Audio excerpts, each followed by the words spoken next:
जय छठी मैया। जब डूबते सूर्य को अर्घ दिया जाता है और उगते सूरज से नई उम्मीद मांगी जाती है, जब एक माँ 36 घंटे तक बिना जल के खड़ी रहती है अपने परिवार की खुशहाली के लिए, तो समझिए यही है आस्था की प्रकाष्ठा और यही है छठ पूजा, जहाँ भक्ति और प्रकृति का संगम होता है। आज की इस वीडियो में जानिए छठ मैया की पवित्र कथा के बारे में, जो हर माँ के दिल की श्रद्धा बन चुकी है। तो चलिए शुरू करते हैं इस कथा के बारे में। तो चलिए जानते हैं छठ पूजा की पौराणिक कथा के बारे में, जो है राजा प्रियव्रत और रानी मालिनी की कथा। बहुत समय पहले की बात है, एक राजा हुए जिनका नाम था प्रियव्रत और उनकी रानी थी मालिनी। दोनों बहुत ही धार्मिक थे, लेकिन उनके कोई संतान नहीं थी।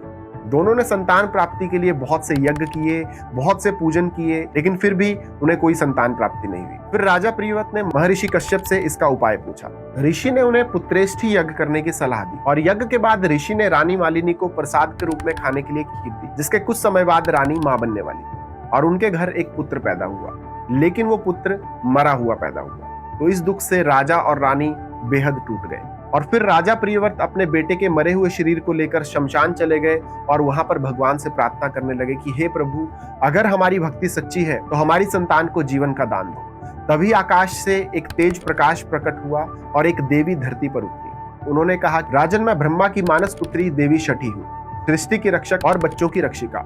जो भी मेरी पूजा करेगा उसके घर में सदा संतान सुख रहेगा। तो राजा ने उसी दिन देवी छठी की विधिवत पूजा और व्रत किया।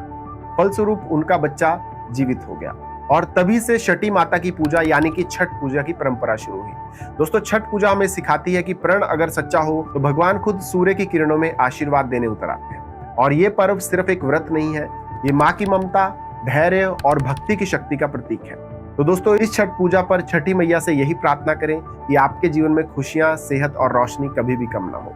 जय छठी मैया।